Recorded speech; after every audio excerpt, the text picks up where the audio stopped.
So, bakit nga ba merong missing payments? Naka-receive na lahat ng payout kay Mita, pero bakit ikaw hanggang ngayon, hindi mo pa rin nare-receive yung inaasahan yung sweldo kay Mita? So, paano nga bang gawin? At anong mga dahilan? So, ituturo ko po sa inyo step by step kung paano po. So, punta lang po kayo dito sa inyong, dito po, ayan. So, punta lang po kayo sa inyong creator support. Dito, punta kayo dito sa professional dashboard. Ayan. So, hanapin nyo lang po itong creator support. Ayan. So, click po natin yan.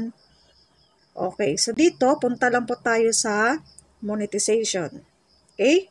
Sana po masundan nyo po Okay. Click po natin yan. Sa mga baguhan lang po, naligaw sa channel ko, huwag nyo po sana nakakalimutan mag-subscribe, mag-like. Kung may mga tanong po kayo mahiyang magtanong. Okay? So, sana po naintindihan ninyo ito. At sana masundan ninyo. So, dito, punta lang po kayo sa inyong payout issues. Ayan. Click lang po natin yan. Ayan po. So, dito, malalaman po natin kung bakit naging missing yung inyong sweldo. Okay, so click natin yung missing payment. So, makikita natin dito kung ano yung mga dahilan. So, una daw, so ayan. So, step to take prior contacting support about missing payment. So, ayan.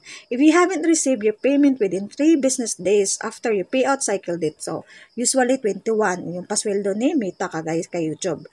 Okay, so dito, ang unang dahilan daw, okay, i-check nyo your bank account to confirm the status of your payment.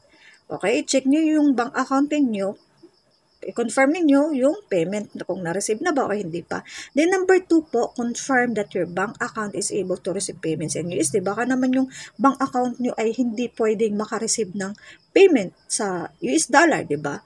Okay, so ang pang-tatlong dahilan po ay i-review niyo yung payout account niyo information kung tama po ba lahat ng naibigay ninyong detalye sa inyong bank account. Okay, so pang-apat po ang dahilan kung bakit may missing payments.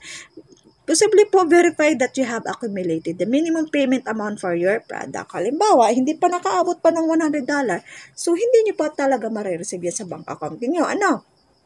So ngayon, naka-receive na, umabot na ng $100, pero bakit hanggang ngayon hindi niyo pa rin nare-receive? So, pwede po kayong mag-contact kay Mita Support dito. So, yan po, there are additional reasons why payments may be delayed. Ganyan. So, click lang po natin itong let us know. So, click natin ang let us know. So, dito po, pipiliin lang po natin dito kung ano yung issue na yan. So, dito po, i-click po lang natin, halimbawa, ads on Reels. Kung halimbawa, yung sweldo ay mula sa ads on Reels, click lang po natin to dito po. Halimbawa, ito. Then, click lang po natin yung send. Ayan po. So, dito, maglalagay lang po kayo dito ng inyong pangalan. Yung pangalan nyo po mismo, o halimbawa, page, o pangalan ng profile account ninyo. Then, lagay nyo po yung ads on Reels. What product are you having an issue with? Halimbawa, star yung hindi nyo natanggap na sweldo. O halimbawa, subscription mula sa ads on Reels o kaya mula sa bonus program. Then, piliin nyo lang po dito tapos send nyo lang po. So, hindi ko na po kasi pwedeng to.